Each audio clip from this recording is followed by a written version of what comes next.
Hello, everyone. Welcome to another episode of Arcpoint Sessions. Very excited for this episode. We have Alyssa Tong joining us.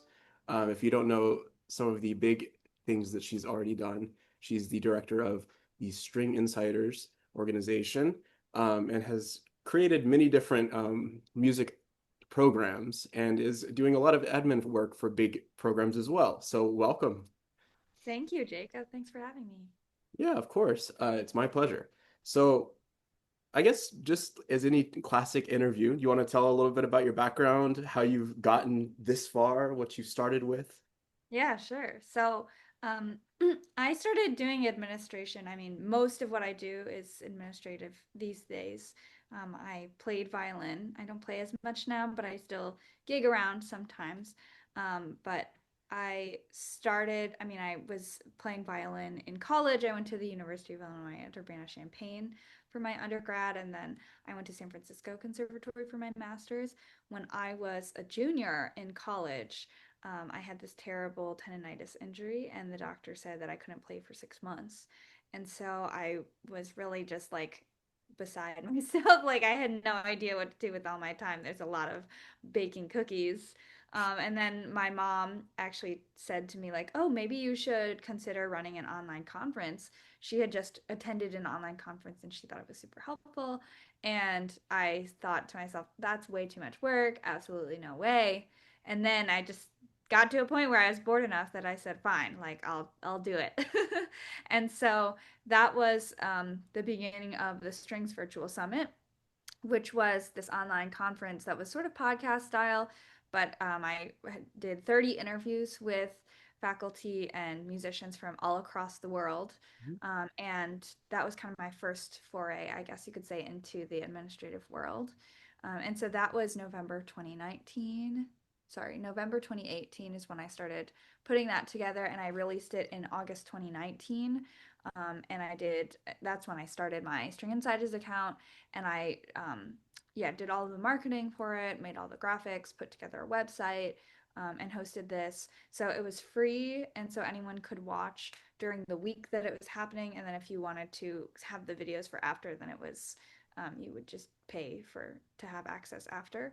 And that ended up having about 1,000 people watch it for the first year, which was really crazy. And so then I started planning for next one for fall for I guess August 2020, and as you can guess, it didn't go exactly the way we all planned. So I was recording in like February 2020, and so that was like right before everything came crashing down. And in March 2020, I mean, I was lucky that I had some experience with online things by that time, having done this online conference and having made a lot of connections with people in the music industry that I looked up to for a really long time. Mhm. And so March 2020 kind of came around, and I started thinking, like, okay, well, what if Aspen doesn't happen? What if Brevard doesn't happen? Like, where's everyone going to go? And so I reached out to a few faculty members that I knew, like Paul Cantor and Subin Kim and Paul Katz were like kind of my early people that I talked to about this. And they were kind of like, yeah, this is kind of crazy, but let's see what happens with it. And so that's when I launched the Online Solo Strings Intensive, or I call it OC. And that was the first summer that happened. So I thought about this in March 2020, and then the first one happened late May 2020, into early June. So it was 2 weeks, and there's Mhm. 105 students who came the first summer, and that was awesome. Were you in the I think it was 2021? 2021. I Yeah, think 20. it was the second year of it. Yeah. And so that was like a really great experience for me to be able to meet all these kids and to see like how connected they were actually able to become over the internet of all things, Right. during the beginning of COVID. So that was really inspiring to me. And then I did winter 2021, so in January, and then I did summer 2021, again in May, June. And since then, I've done seven of them, which Yeah. is crazy to think about. And the last one was in January, and I have another one coming up in November, which I'll give you the information for. But yeah, it's been like a great resource, I think, for students, like even as the pandemic is over, I think it's been a really great resource for teachers to be able to still teach online lessons and meet students, which I think has been the most um, impactful part of the program because a lot of teachers have told me I met this student for the first time at OC online in 2020 and 2021, like all of these things where like students were actually able to make connections that they wouldn't have been able to. And I think this program is still really helpful for students who don't have the funds to travel other places, who like can't take, 20 trial lessons um, by traveling to every single school, or even if it's 5 trial lessons, to have 5 trips in the fall and then go back for live auditions in the spring, that's a lot of money. So I think it's really helpful for students to be able to meet these teachers um, and to kind of make everything a little bit more equitable for students, which I know is a Yeah. big concern in classical music. So yeah, that's kind of my journey. And then after that, I guess in the middle, Suvin Kim asked me to be the manager for the Young Artists Institute at his Chamber Music Northwest in Portland, Oregon. So I've been doing that for 4 years, and now I work at NEC as one of the admissions directors, and I do all of the string applications. So if you ever applied to NEC, I would be your girl. There you go. Yeah, and so this is a big journey that you've had, and it all kind of sparked from that one injury, right? Yeah, So that's something that I think is really important for people listening and really important for musicians, but normal people as well, right? Always find the opportunity and the misfortune, right? Um, absolutely. and you lucked out with the COVID thing happening, but you already had something so big growing before then. That's something I was reading a lot of articles about your program, and everyone was like, she saw opportunity in COVID. And I was like, well, she already had something big before that.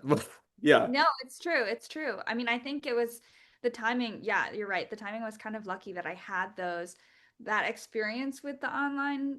I already kind of had like email addresses and people to reach out to, Hmm. and also just that base of being kind of known in that online space, which I think was super, super helpful. So I feel very lucky about all of those things, to be honest. Yeah, no, I don't know if it's luck as much as it is just you're good at creating opportunity. But I guess timing too. I don't know. So this is a really interesting thing that you've done, and I want to talk a little bit about the online thing with string on-siders first, because I think that's something I don't know so much about with you. Um, and I think it's a really interesting concept. So you didn't create just another online series. We see so much of that now. Where I mean, it is really good content, but it does feel a little bit impersonal from a Mhm. lot of these musicians. I think you created almost a culture of musicians that want that accessibility. They want higher echelon learning. They want to find that entrepreneurship and that community of people that are more like-minded, right? Yeah. What what was the thing that pushed you to act beside, of course, you had the injury and you wanted to find something musically related, but what pushed you to act on building that community? Mm. I think this is something that I felt from being at a state school because I think, and I loved my time at University of Illinois. Like it was really great, but I felt that, and this is, I'm sure, not true of every person who goes to a state school, but I felt sort of like isolated of like, oh, there's this like conservatory level. And, oh, people who go to conservatory are like much better than people who come from a state school. And of course, this is probably projection a lot on my part, but it felt somewhat like I could only get certain information if I went to these very specific music festivals and if I was at conservatory and if I did all of these things. And I felt like I missed out on a lot of things from also having not gone to like, let's say Music Institute of Chicago or like NEC Prep or Juilliard Pre-College, like when I was in high school. And I felt like kind of behind, to be honest, for a lot of my time in undergrad and even in grad school, even though I did end up going to conservatory. And so I think that was like really my heart was I want people to feel like they're not alone. And also like it was important for me to have these conversations with these people because it was sort of like information that you'd get from going to major music festivals that not everyone has the opportunity to go to, either because they don't have the money or their parents won't let them, or, I mean, there can be a host of reasons they don't get in or whatever. And I think that information is really relevant for everybody. And like things that I'm particularly passionate about, which I know you are too, is like, talking about careers in music, talking about how to like stay inspired, how to, like, I mean, there's so much that you can talk about with it within the music world of like, what does it mean to have a career in music? How do you make connections? Like, what's important as a musician? And these were like big questions that I was asking people like Mr. Cantor and Tessa Lark and, Mr. Kim and all of these people who have these careers that we all aspire to, And so I think it was for me, like I wanted to have these very personal conversations where people could feel like I relate to that. It's not just like, how do you play your instrument, which you will get kind of anywhere. I mean, the level of instruction might be different, but Mhm. like I think the information out there is more readily accessible of how do you hold your bow and how do you play thirds in tune versus, how do you make a career in music, which is like a much bigger and harder to answer question. Yeah. So that was something that was important to me. And I think I really enjoy the format of OC, that it's a community. Like you're saying, it's not just like take lessons online and never see anyone else, but it's like we have master classes and we have studio classes where people meet each other and they are interested in making connections with their peers. And I think that's also super special. There's so many people that I met for the first time. I'm like, oh my gosh, it's so nice to finally meet you in person after, but like I remember them because we made a connection online, you know. Yeah. It's not like it's that one bubble that, funnily enough, some music schools can be, that you'll never see them outside of that little thing. But online Exactly. can create that connection worldwide. Across. Yeah, exactly. Exactly. I want to kind of go off the beaten path here because you said something interesting that I think many, including you and I, will relate to forever. Because we've been to the state schools and we've had that frustration of what are we missing out on? What is this mysterious concept that we're not having? Why are we going to be failures? Yeah. Right? Now that we've gotten to the conservatories, we've seen the insides and outs. What are you, what do you think that mysteriousness is that Mhm. some people might be missing out on? I Or mean, I is there one? I don't know that there's actually, I mean, I think for me, I think going to music festivals is really important because Yeah. you do meet people from all different types of places and you really do get a sense of how the music world works outside of your own school. Whether you go to conservatory or a state school Hmm. or whatever, those places bring everybody together from different types of study. And so I think that's really helpful, which is why, like, even creating OC now, when people can go to in person festivals, is still really helpful because you still get to meet teachers that don't teach at other festivals. And you get to like have like a bigger, broader perspective of like what music study is. Hmm. But yeah, I think I don't think that there's anything particularly special about conservatory. I think that there's just this thing that people think of like, oh, conservatory is just better than state schools. And I just think that they're different.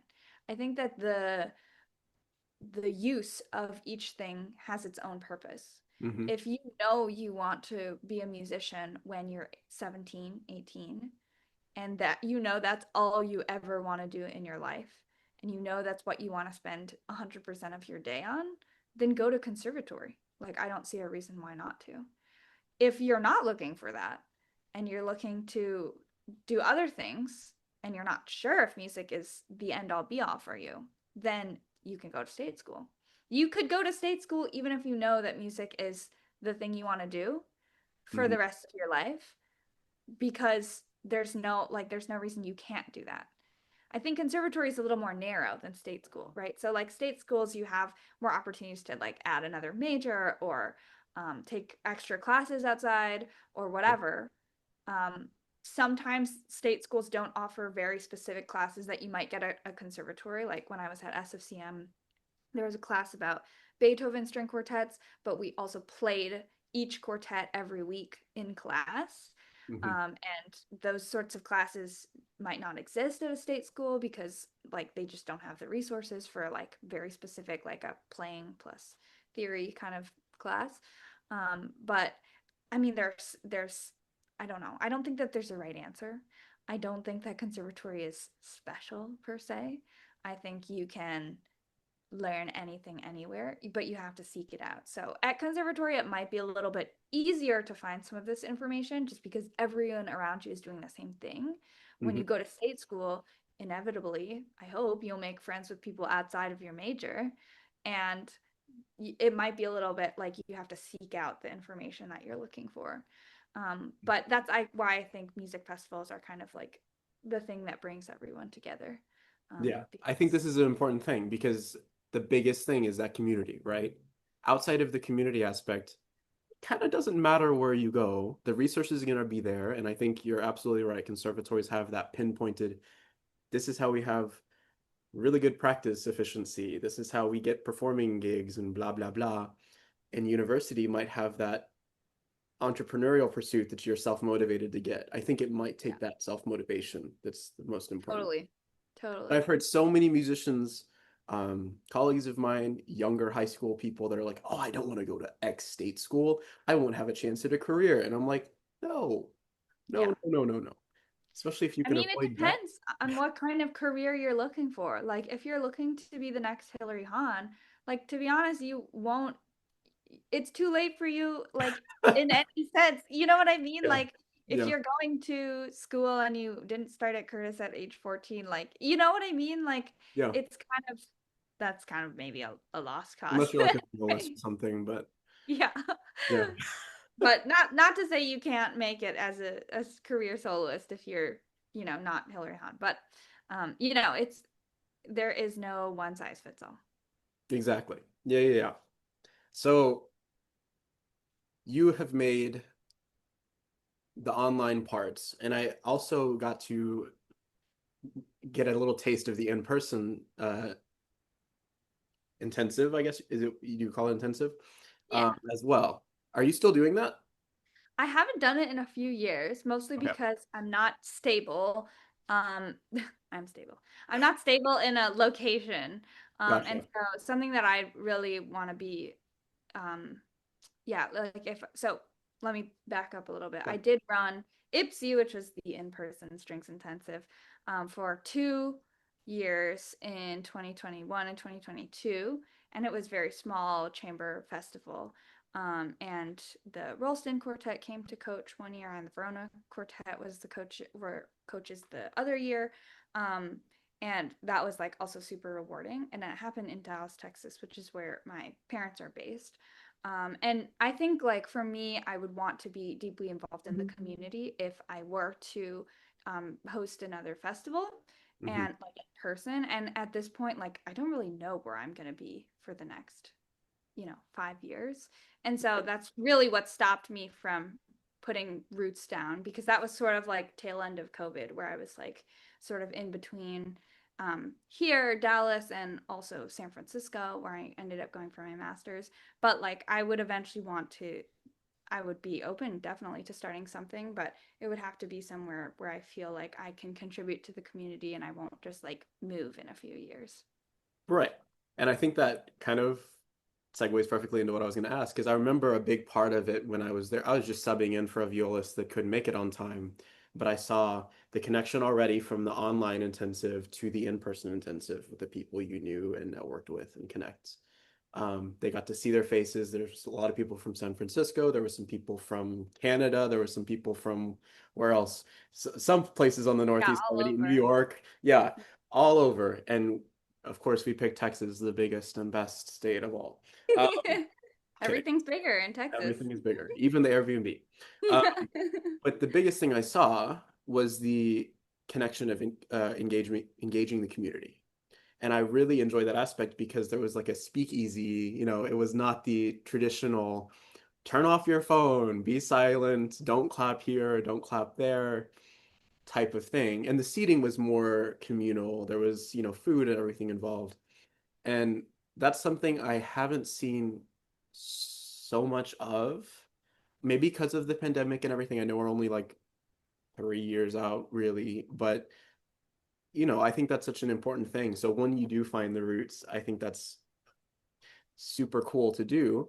Um, Thanks. what Yeah. were, what were some of the challenges you saw with um, setting something like that up? I mean, it gets more expensive when you go in person because there's a Right. lot more factors. So I'm able to keep costs very low for OC, Hmm. which is something that I think helps people be able to participate because I'm not charging, $1,200 a week like other music festivals do.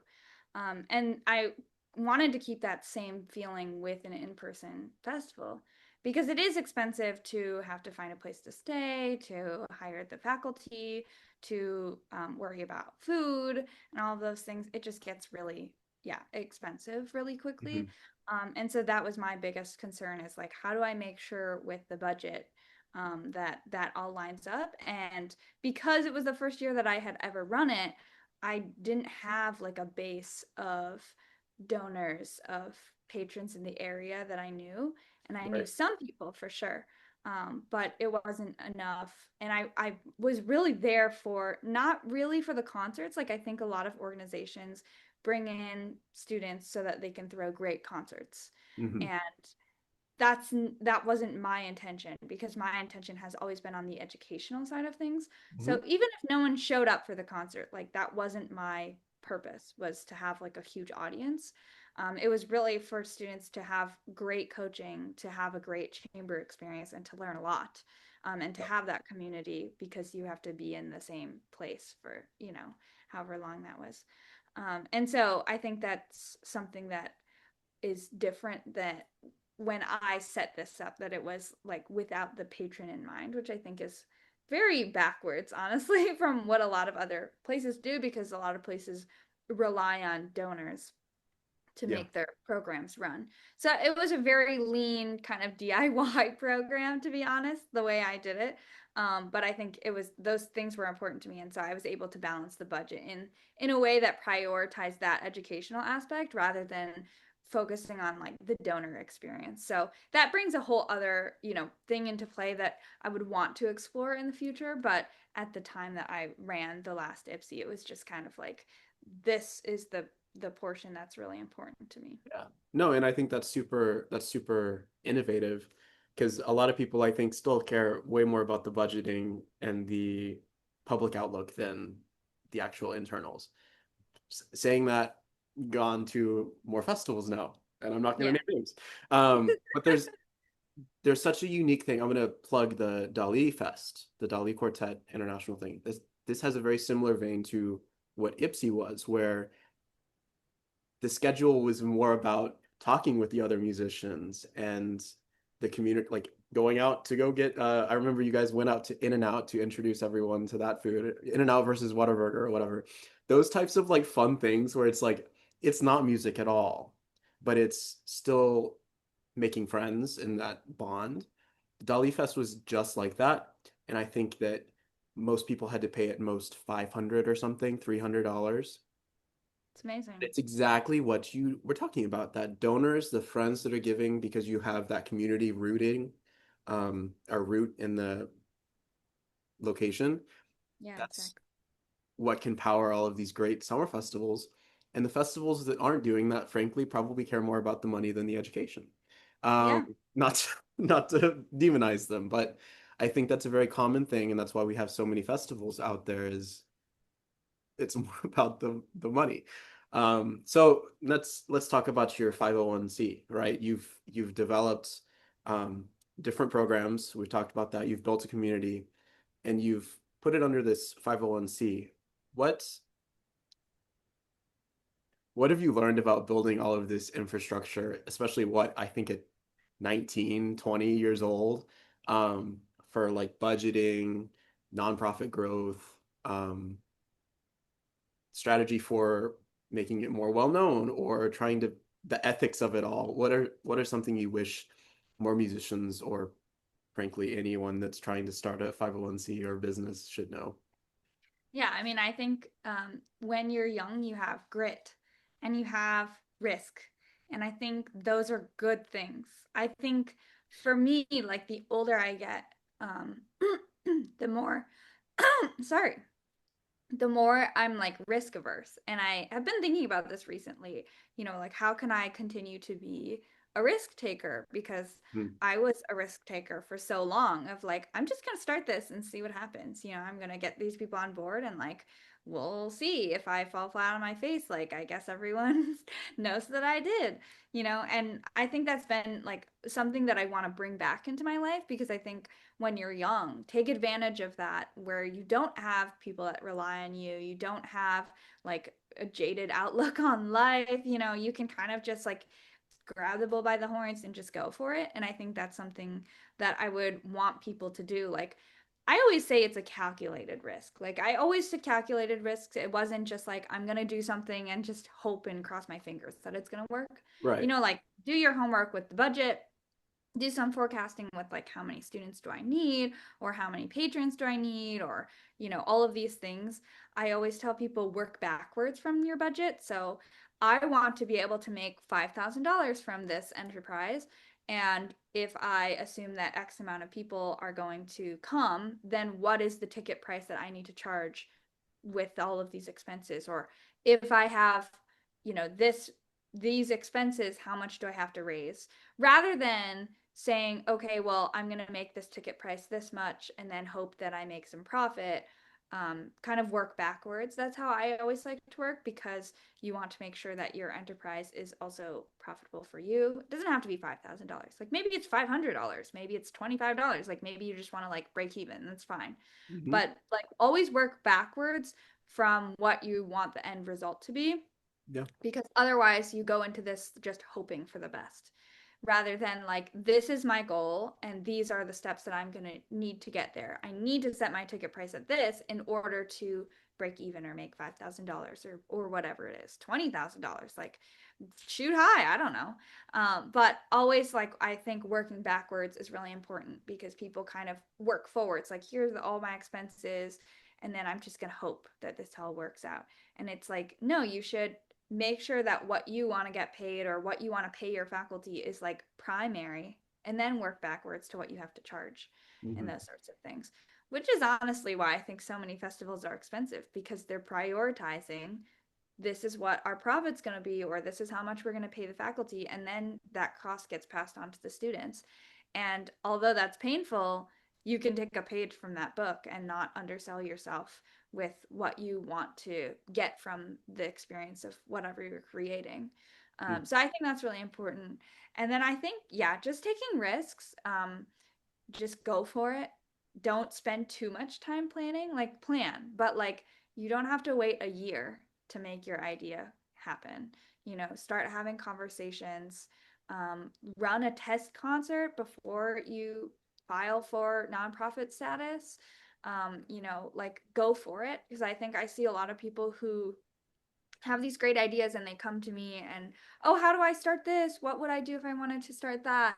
And then they sit on the idea for a really long time because they're afraid and because it's a lot of unknowns. And I think that is understandable. I'm not trying to say that's not understandable, but I think like while you have the inspiration and while you're excited about the project, you should just go for it, because that, like, take that energy and run with it. Otherwise, you think about it too long and then you decide it's too risky.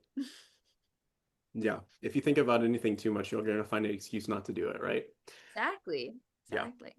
I think that's the biggest thing in music is um, there's so much unknown for the unpaved path. We have symphony musician, we have professor, performing artist, teacher, essentially is like the four chamber musician.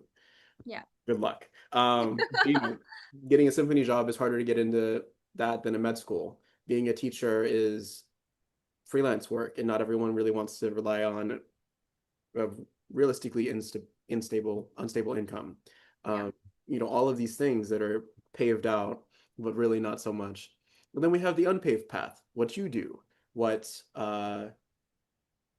a lot of people are doing on social media now of like being paid to be influencers and now working as social media administrators for symphony orchestras, stuff like that. Um, you have to take the risk. You have to just Yeah. put yourself out there, do the cringe TikTok trends and whatever, because it can work sometimes, right? Absolutely. Um, yeah, that is a super important thing. And I think that musicians can learn something from that even on the not as entrepreneurial side, right? When you're performing, you got to take the risk sometimes. You can't, Yeah, sometimes that shift might make the music sound better, right? absolutely. Sometimes you'll Absolutely. miss it. And Uh, I also think there are always ways to do things faster. Like there's the right way and then there's the faster way. And I think it's okay when you're small, when you're just starting out, to do it the faster way because I think it's sort of like this idea of being first to market. Like the first person to get to market to release their product usually has a bigger product market share mhm, because people know about them first. So you could do it again after, and there are success stories of people who have like kind of usurped that place. But you could also be the first person to get out there and do it. And your product, your concert might not be perfect at the beginning. You might, not have a way to like take donations perfectly, but like that's okay. Like that doesn't even really matter in the end, right? So, and there are also like one of my favorite things is fiscal sponsorship, which I don't know if you know about. But it's basically if you don't have your own 501c3, you can apply to be a fiscally sponsored by another organization who is a 501c3 and can process your donations for you on your behalf. So they right. usually take a cut of the money. But Mhm. like that process to become fiscally sponsored is super easy. I think the fee's usually like 8%, so it's a little bit painful. But you are able to accept like donations from people who want that tax break. Right. Or a lot of donors won't donate to a place that's not a nonprofit because they don't want you to like take the money and run, which makes sense. Yeah. But yeah, there are ways, like I said, ways to get around things so you don't have to wait to become a 501c3 before you start doing anything, like hit the ground running and go. That's my philosophy. Yeah. And there's, speaking of, remind me at the end, there's someone I need to put you in touch with. But um, what you said about take it and go, and it doesn't have to be perfect at the front reminds me of something a mentor of mine said. I was so obsessive about I have to get this research project perfect before I release it so I don't look like an idiot. Oh my gosh, this feels so dumb. It has to be perfect. And she said, it's never going to be perfect if you just plant the seed. You can keep coming back and watering it. And that was the Absolutely. most important thing because I was wrecking my life for months on end trying this idea perfect. Yeah, nothing's going to be perfect. We're musicians, we know this, right? And the best way to get feedback on what's not working is to go out and do it, right? Hmm. Because if you don't put it out there, like how do you really know what the customer really wants? But if you go out and put a concert on, you can ask people after, like, what would you do to improve it? Hmm. And then you'll actually get feedback to like make it better. Because your first concert, like, it can't be perfect. It just can't. Yeah, exactly. I and I will link it back to performing for people that are just thinking about performing. Studio classes and playing for other people, you have to take the risk to be able to get feedback, and you do that every week for your lessons, right? So it's I think it's full circle. You just have to take the risk and put yourself out there to have any sort of success. And nothing is ever perfect, if you ask me. Something I want to ask about with all of your programs that you've done, you have String Insiders, the in-person and the online, and even with the programs that you're doing admin work for. Have you seen any expected or unexpected like ripple effects for collaborations or mentorships or things that wouldn't happen without, string insiders being involved or without this connection here with, that sort of thing? Have you seen anything like that that's been intriguing? Totally. I mean, for my personal life, like Suvin Kim has been like one of my biggest mentors for the last 5 years, because we started working together at the very first um, OC. And actually, I mean, he was a guest on the Strings Virtual Summit too. But Mhm. yeah, we. started working together at OC really closely. And since then, like, he's gotten me so many jobs at this point. And he's been like a really big mentor to me to be able to talk through my career and like what my next steps are. And he's always like very supportive of my crazy ideas. And so that's been like really amazing. And honestly, like a different kind of mentorship from a teacher, which I think your teacher is a great mentor, but sometimes they're like a little too close or too focused on like what your music sounds like that they're Mhm. not able to see like the bigger picture of like your career and your life. Um, and so that's been really nice to have like a mentor outside of violin, to be able to see me for like apart from how I play my instrument. Yeah. So that's been really awesome. Um, Although my teachers have been wonderful mentors to me too. But yeah, Stephen Kim has been particularly inspiring to me. But I hear from teachers all the time of students that they met, even at the very first OC, who are now applying for them for their master's degree or past, um, and who now they've accepted into their studios from that. Mhm. And of course, they've seen them since then, but like that was their first connection. And there have been like countless stories. Honestly, I should do a survey of all my alumni.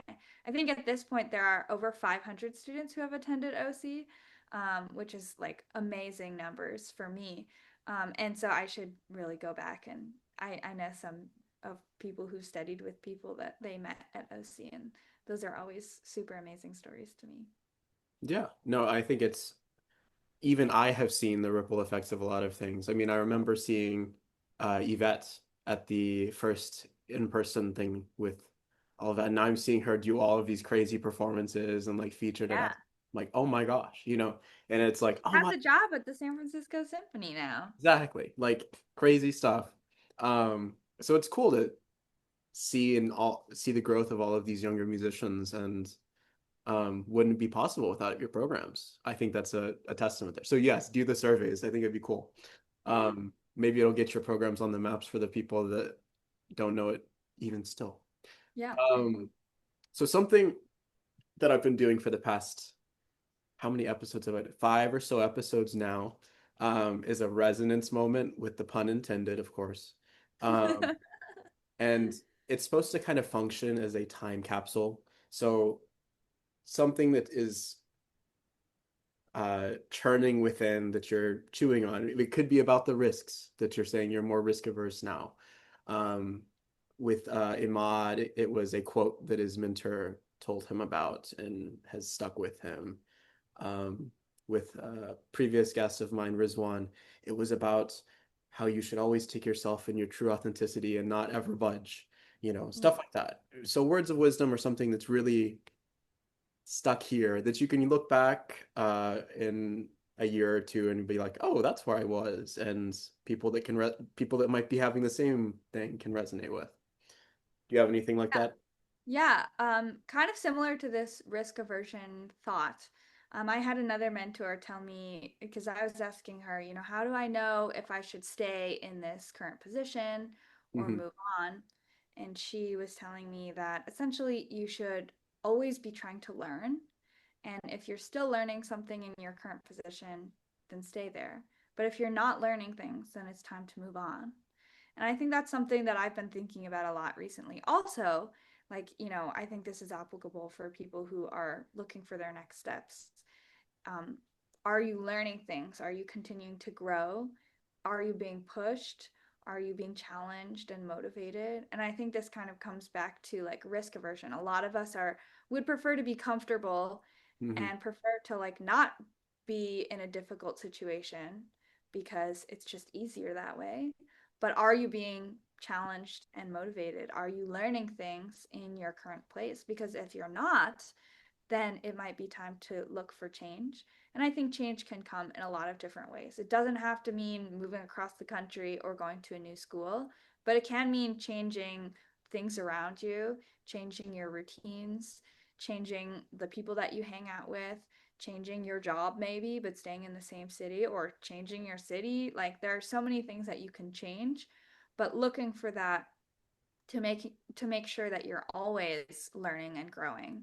and that you're not stagnating and being just risk averse. Yeah, I think that's going to hit hard with a lot of different people out there, even not musicians, right? Um, it's a tricky thing, and I think a lot of people go to moving as their first instinct, and it's hard to do that, especially when you're not in a stable income or whatever. And there's a lot of challenges that come with, but um, there's only one life, right? So we have to make sure that we enjoy it and grow as much as we can. So Yeah. Or very, like start reading. I don't know. Like it doesn't have to be crazy. yeah, Start reading, start listening to podcasts, like do something that inspires you. Like don't get too comfortable. yeah. Maybe turn off the TikTok for 15 minutes and read a book instead. It's Yeah. kind of hard. Uh, Turn on the time restriction. Yeah, very cool. I enjoyed that resonance moment. That's a very important and deep one. I need to force other people to think that deep and philosophically. That's awesome. Um, Maybe I want to ask a little bit about what's next for you. I know you said that you're continuing and you got promoted at NEC. Um, so maybe talk a little bit about what you're doing there and then with String Insiders as well. Any Yeah, plans? for sure.